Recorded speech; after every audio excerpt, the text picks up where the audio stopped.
Hello বন্ধুরা, এখন আমি হইচইতে রিলিজ হওয়া নিখোঁজ সিজন 2 বা পার্ট 2 তার রিভিউ করতে চলেছি। এখানে আছে টোটাল 8টা এপিসোড, আগের বার ছিল 6টা এপিসোড। তো কেমন হলো এই গল্পটা এবং এই সিজনের গল্প কি এখানেই শেষ করে দিল? গল্পই ছোটো করে বলি, সিজন 1-এ যেখান থেকে শেষ হয়েছে তারপর থেকে এখান থেকে শুরু হচ্ছে। দিতি বলে যে ক্যারেক্টার, যার সে টোটাল চৌধুরীর সাথে একই গাড়িতে ছিল এবং সেখান থেকে তার নিরুদ্দেশ হয়ে যাওয়া, তার রক্ত খুঁজে পাওয়া। তাহলে সে গাড়ির থেকে গেল কোথায়? তার মাকে দায়িত্ব দেওয়া হচ্ছে যে একজন ডিসিপি রোলে রয়েছে স্বস্তিকা মুখার্জি, এবং সে কীভাবে এই নিজের মেয়েকে খুঁজে পাচ্ছে বা আলটিমেটলি খুঁজে পাচ্ছে নাকি, এবং আর তার মেয়ের সাথে হয়েছিলটা কি, সে কি সত্যিই বেঁচে আছে? এর থেকে বেশি জানতে হলে আপনাকে হইচইতে গিয়ে 8 এপিসোডে এই সিরিজটা দেখতে হবে। অ্যাভারেজ ডিউরেশন ওই 25 মিনিট করে ধরে রাখুন। তো যদি বলেন কেমন হলো, দেখুন কিছু জিনিস ডেফিনেটলি এই কাজের মধ্যে কিন্তু ভালো আছে, আবার কিছু জিনিস আছে যেগুলো কিন্তু অনেকটা হলো বেটার কিন্তু হয়ে যেতে পারতো। এবং প্রথম জিনিস ভালো কী বলবো, স্বস্তিকা মুখার্জির পারফরমেন্স অসাধারণ ছিল, অসাধারণই থেকেছে, অসাধারণই থাকবে আশা করি। এবং সে নিজেকে যেইভাবে ভেঙেছে এক একটা মুমেন্টে, একটা সিরিয়াস সিচুয়েশন থেকে একটা ব্রেকডাউন হওয়া বা একটা ব্রেকডাউন মুমেন্ট থেকে একটা রেগে যাওয়ার জন্য চিৎকার করা, প্রত্যেকটা জায়গাতে তার পারফরমেন্স অনবদ্য। এবং চোখের এক্সপ্রেশন দেখবেন যখন দিয়ে ইন্টারোগেট করছে, ফাটাফাটি ছিল ওখানে। তার পারফরমেন্স কিন্তু সব থেকে অনবদ্য, সব থেকে বেস্ট এখানে বলা যায়।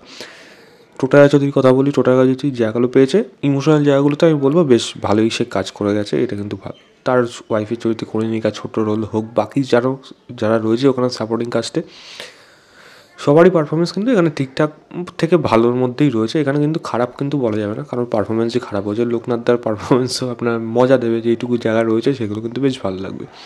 রূপম ইসলামের বিজিএম শুরু যেগুলো আছে সেগুলো কিন্তু বেশ ভালো, এবং এটা আগেরবারও সেটা ভালো ছিল, এবারও কিন্তু সেটা আগেরবারও যে নিখোঁজের মিউজিক ছিল সেটাও বেশ ভালো ছিল, এবারও কিন্তু সেটা বেশ ভালো হয়েছে। তো আমি ডেফিনেটলি কাজটার মধ্যে একটা থ্রিল বজায় রাখার জন্য এবং এই মিউজিকের জন্য কিন্তু একটু ইন্টারেস্ট কিন্তু হয়ে থাকে। স্ক্রিন প্লেটা আমি বলবো, দেখুন একটা জিনিস আছে খামতি, সেটা আমি পরে বলছি, বাট স্ক্রিন প্লে কিন্তু আমি বলবো ঠিকঠাক রাখা হয়েছে। মানে একটা পেসের মধ্যে স্লো পেসও হচ্ছে, কখনো আমার একটু ফাস্ট ফরওয়ার্ডও হচ্ছে। তো একটা মিক্স স্ক্রিন প্লে কিন্তু এখানে রাখা হয়েছে, যার জন্য দু ধরনের অডিয়েন্স যাতে এটাকে কানেক্ট করতে পারে এবং যাতে ভালো লাগতে পারে। এবং অবশ্যই এখানে আরেকটা জিনিস হলো, এই ক্লাইম্যাক্স যেই জায়গাটা রয়েছে সেখানে যা যা ঘটনা ঘটেছিল এবং ক্লাইম্যাক্সের পরও যেই ঘটনাটা জানা যাবে সেটার থেকে যে আইডিয়াটা পাওয়া যায়, আমি বলবো এই ট্রিক কিন্তু অন্য কাজে ইউজ হয়েছে, তবে সেটা দেখতে কিন্তু ভালো লেগেছে। কারণ সে ডিজাইন হোক, ডিরেকশন হোক, মানে স্টেজিং হোক, পারফরমেন্স হোক, সেগুলো কিন্তু আপনার ভালো লাগবে। তবে কাজের মধ্যে কিন্তু খারাপ জিনিস আছে, সেটা হলো কাজটা একটু লেন্থে বড় হয়ে গেছে। তো মাঝখানে কিছু জায়গা মনে হচ্ছিলো যেটা হয়তো একটু ড্র্যাগ হচ্ছে, বাট পর মুহূর্তে সেটা আবার মেকআপ হয়ে যাচ্ছিলো। কিন্তু আমি মনে হচ্ছিলো হয়তো এই কাজটা 8টা এপিসোডও দরকার ছিল না, এটাও কিন্তু 6টার মধ্যেই, ম্যাক্সিমাম 7টার মধ্যে কিন্তু শেষ করে দেওয়া যেত। তো ওই 20-25 মিনিটের একটা ড্র্যাগ কিন্তু আমার মনে হয় এই কাজটার মধ্যে কিন্তু রয়ে গেছে, যেটা এবারের মধ্যে খামতি থাকলো। দ্বিতীয় জিনিস বলবো, এখানে ইনভেস্টিগেশন নিয়ে কিন্তু বেশ ভালো রকম যেগুলো করা হয়েছে, কিন্তু ইনভেস্টিগেশনের মধ্যে এমন অনেকগুলো ক্যারেক্টার আছে, যেমন শাওলি ক্যারেক্টারটা হঠাৎ গল্পের থেকে কোথাও যেন হাওয়া হয়ে যায়, এবং সেই ক্যারেক্টারটা একসময় ভেবেছিলাম খুব ইম্পর্টেন্ট হবে, বাট সেখানে থাকলো না। ক্লাইম্যাক্সে যে জিনিসগুলো ঘটলো ভালো, দেখতে ভালো লাগলো, কিন্তু আপনি যদি লজিক্যালি ভাববেন তাহলে ভাববেন অনেকগুলো যেন এই কাকতালীয়ভাবে বা এটা যেন হঠাৎ করে মিলে গেল, মানে কোথাও যেন এরপরে ওটা ওর পরে ওটা এরকম যেন হয়ে গেল। তার মধ্যে জল ঘোলা ব্যাপারটা কিন্তু আরও ঘনীভূত হতে পারতো, যেটা ক্লাইম্যাক্সটা একটা মারাত্মক লেভেলে জায়গায় কিন্তু নিয়ে যেতে পারতো। আমার মনে হয় সেই জায়গাটা একটু হলে এই কাজটা মিস করে গেছে, সেটা আরও বেশি বেটার করা যেতে পারতো। এবং যদি বলি অন্যান্য যে ক্যারেক্টারগুলো রয়েছে তাদের, দেখুন কাজটা কী হতে চলেছে সেটা একটা সময় গিয়ে বোঝা যাচ্ছিলো, একটু প্রেডিক্টেবল কিন্তু হয়ে যাচ্ছিলো। এপিসোড 6-এ গিয়ে সেখানে একটা বীভৎস একটা মানে টুইস্ট চলে আসে, এবং সেই টুইস্টটা কিন্তু আমি আশা করছিলাম না।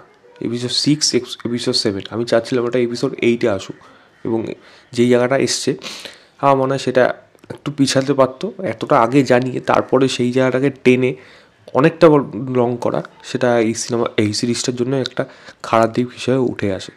ইনভেস্টিগেশনের কথা বলি, ইনভেস্টিগেশন ঠিকঠাক রয়েছে, তবে এইগুলোকে আরও বেটার করা যেতে পারতো। এই মানে এখানে যে ইন্টারোগেট করছে সেটা হোক, বা পুলিশ যে ইনভেস্টিগেট করছে সেটা হোক, যেন খুবই তাড়াতাড়িভাবে জিনিসটা হয়ে গেল। ফার্স্ট সিজনে যেটা লাস্টে গিয়ে যেটা হয়েছিলো হঠাৎ করে শেষ করে দিয়েছিলো, এখানে যেন ইনভেস্টিগেশনগুলো হঠাৎ করে যেন সেগুলো মানে রেজাল্ট বেরিয়ে আসছে, সেটাই একটা খামতি থেকে গেলো কাজটার মধ্যে। আদারওয়াইজ এই কাজটাকে বলবো আমি একটা ভালো কাজ। হ্যাঁ ডেফিনেটলি এর মধ্যে খামতি আছে, তবে একেবারে হইচই অন্যান্য যেসব কাজ হয় তার মতো একেবারেই না। এই কাজটা আপনি অবশ্যই দেখুন। আমার কিন্তু ভালো লেগেছে, আমি কাজটাকে আমি বলতে পারি আমি এই সিজন 2টাকে 3.25 তো 3.5 দেবো, আউট অফ 5 বলবো। হইচইতে গিয়ে যান, গিয়ে দেখুন, দেখে জানাবেন আপনাদের কেমন লেগেছে। তো এই ছিল আমার ওভারঅল রিভিউ নিখোঁজ সিজন 2 এর। ভিডিওটা ভালো লাগলে লাইক শেয়ার, চ্যানেলটাকে অবশ্যই সাবস্ক্রাইব করে দেবেন। বাই।